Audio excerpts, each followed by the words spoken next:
क्या आपने कभी सोचा है कि 84 लाख योनियों की इस चक्र में पहली योनि कौन सी है? जीवन की शुरुआत कहाँ से होती है? किस योनि में आत्मा को क्या सीख प्राप्त हुई? कितने संघर्षों के बाद हमें यह मानव योनि प्राप्त हुई है? और क्या 4 लाख मानव योनि केवल पृथ्वी पर रहने वाले हाड़ मास के मानव को कहा जाता है? आज ऐसी ही दिलचस्प सवालों के जवाब जानेंगे इस वीडियो में, तो बने रहिए अंत तक। चैनल को सब्सक्राइब और लाइक करना ना भूलें। शास्त्रों और विज्ञान दोनों का मत यहाँ मिलता है। शास्त्रों के अनुसार पहली योनि स्थावर स्थिर जीव मानी गई है, विशेषकर जल के भीतर की वनस्पति या सूक्ष्म जीव। पद्म पुराण कहता है स्थावरम विशंति लक्ष्यम, अर्थात 20 लाख प्रकार के वृक्ष पौधे और स्थिर जीव ही चेतना की पहली सीढ़ी है। जीवन जल से शुरू हुआ। सबसे पहले आत्मा जलचर 9 लाख योनियों के रूप में विकसित हुई, फिर कीट पतंगों, पक्षियों और पशुओं से होते हुए अंत में मानव योनि तक पहुंची। यह विकास केवल शरीर का नहीं बल्कि चेतना का है। पहली योनि में चेतना सोई हुई होती है। इस योनि में आत्मा को यह सीख प्राप्त हुई, अत्यधिक धैर्य, बिना हिले डुले हर मौसम और कष्ट को सहना, स्थिरता, मन की चंचलता को त्याग कर एक ही स्थान पर टिके रहना, सुषुप्त चेतना, इंद्रियों के बिना केवल अस्तित्व का अनुभव करना, परोपकार, दूसरों के लिए जीवित रहना, जैसे वृक्ष फल और छाया देते हैं।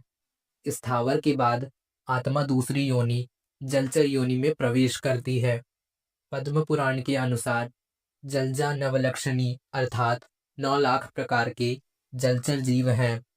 यहाँ आत्मा को पहली बार एक स्थान से दूसरे स्थान पर स्वतंत्र रूप से विचरण करने की शक्ति मिलती है। पेड़ पौधों में चेतना स्थिर थी, लेकिन जलचर योनि में आकर आत्मा गति और इंद्रिय बोध को अनुभव करती है। यह जीवन की वह स्थिति है जहाँ जीव बाहरी जगत के प्रति अधिक संवेदनशील हो जाता है। जलचर योनि के बाद ही आत्मा धीरे धीरे कूर्म, कछुआ जैसे उभयचरों और फिर कीट पतंगों की ओर बढ़ती है। जलचर योनि में प्राप्त होने वाली मुख्य सीख: गति और स्वतंत्रता, जड़ता, स्थावर से निकलकर पहली बार अपनी इच्छा से विचरण और तैरना सीखना, अस्तित्व की रक्षा, शिकार और शिकारी के बीच जीवित रहने के लिए सतर्कता विकसित करना, इंद्रिय बोध, मुख्य रूप से स्वाद और स्पर्श की इंद्रियों का सक्रिय होना, अनुकूलन, पानी के दबाव और प्रभाव के साथ तालमेल बिठाकर जीना। जल से जीवन की यह यात्रा अत्यंत लंबी और संघर्षपूर्ण रही है। जलचरों के संसार के बाद चेतना एक और कठिन पड़ाव पर पहुंचती है। जलचरों के बाद आत्मा तीसरी योनि कृमि, यानी कीड़े मकोड़ों और सूक्ष्म जीवों की योनि में प्रवेश करती है। पद्म पुराण के अनुसार कुर्मश्चा एकादश लक्षकम, अर्थात 11 लाख प्रकार के कीट पतंगे और रेंगने वाले जीव हैं। इस योनि में आत्मा पहली बार भूमि का स्पर्श अनुभव करती है। यहाँ जीव में अस्तित्व की रक्षा और समूह में रहने की बुद्धि विकसित होने लगती है। यह योनि अत्यंत संघर्षपूर्ण है, क्योंकि यहाँ जीवन बहुत छोटा और जोखिम भरा होता है। यहीं से जीव में रेंगने से लेकर उड़ने तक की क्षमता विकसित होती है, जो उसे अगली यात्रा यानी पक्षी योनि के लिए तैयार करती है। आत्मा निरंतर कार्य करने और अपने से 10 गुना भारी बोझ उठाने का संकल्प सीखती है। यहाँ सूंघने और देखने की शक्ति बहुत प्रबल हो जाती है। आत्मा सूक्ष्म संकेतों को समझना सीखती है। मधुमक्खियों और चींटियों के माध्यम से आत्मा अनुशासन, एकता और समूह में रहना सीखती है। तितली जैसी कीटों के माध्यम से आत्मा यह अनुभव करती है कि जीवन में संघर्ष के बाद बदलाव कैसे संभव है। रेंगने वाले कीटों के संघर्ष के बाद आत्मा को पंख मिलते हैं। कीट पतंगों के बाद आत्मा चौथे योनि अर्थात पक्षी योनि नभचर में प्रवेश करती है। पद्म पुराण के अनुसार पक्षिणाम 10 लक्षकम, अर्थात 10 लाख प्रकार के पक्षी हैं। यहाँ आत्मा को पहली बार आकाश की अनंत ऊंचाइयों और अद्भुत स्वतंत्रता का अनुभव मिलता है। पक्षी योनि में जीव की बुद्धि और अधिक विकसित होती है। यहाँ जीव घोंसला बनाना, दूर की दृष्टि रखना और अपने बच्चों का पालन पोषण करना सीखता है। यह योनि आत्मा को दृष्टिकोण और स्वच्छंदता प्रदान करती है। पक्षी की उड़ान हमें सिखाती है कि बंधन चाहे कितनी भी हो, आत्मा का स्वभाव मुक्त होना ही है। आकाश की ऊंचाइयों के बाद आत्मा पुनः धरती पर लौटती है, एक अधिक शक्तिशाली रूप में। शास्त्रों के अनुसार पक्षियों के बाद आत्मा पांचवी योनि, पशु योनि थलचर में प्रवेश करती है।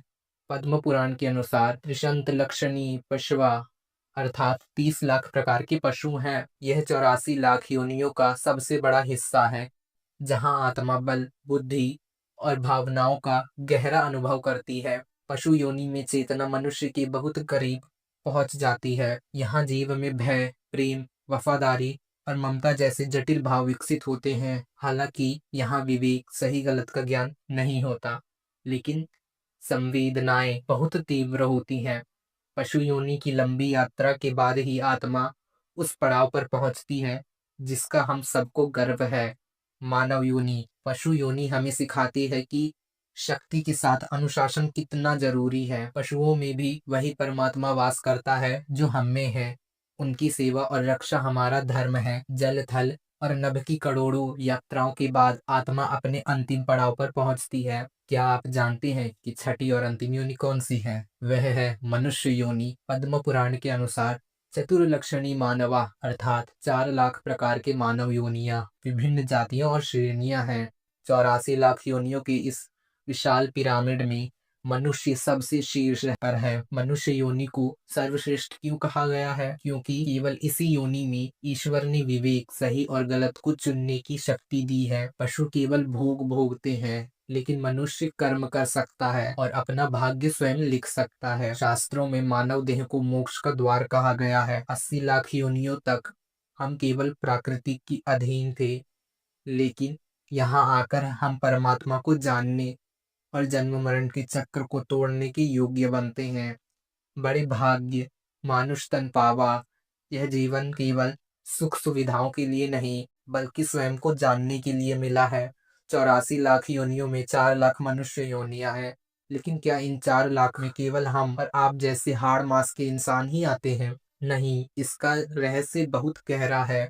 शास्त्रों के अनुसार इन 4 लाख श्रेणियों में वे सभी जीव आते हैं जिनमें बुद्धि और विवेक विकसित है। इनमें शामिल है देव और उपदेव, पुण्य के कारण स्वर्ग के निवासी, दानव, असुर, दैत्य आदि, पापों के कारण पाताल और अन्य लोगों की शक्तिशाली जातियां, यक्ष और गंधर्व जैसी योनियां, प्रकृति और कलाओं की संरक्षक के लिए पिशाच, प्रेत, ब्रह्म राक्षस आदि सूक्ष्म शरीर वाले वे जीव जो अपनी अधूरी इच्छाओं के कारण इस श्रेणी में आते हैं।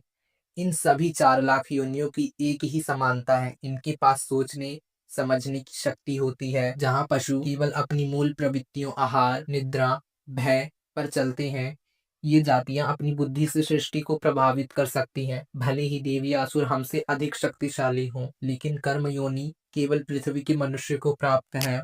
बाकी सभी योनियां केवल अपने संचित पुण्य या पाप का फल भोगती हैं। मोक्ष पाने के लिए देवता भी मनुष्य रूप में जन्म लेने की इच्छा रखते हैं। तो अगली बार जब आप 4 लाख मनुष्य योनि सुने, तो याद रखिएगा कि यह ब्रह्मांड की उन समस्त प्रजातियों की बात है जिनके पास बुद्धि का वरदान है। ऐसे और भी रोचक तथ्यों के लिए जुड़े रहें हमारे साथ।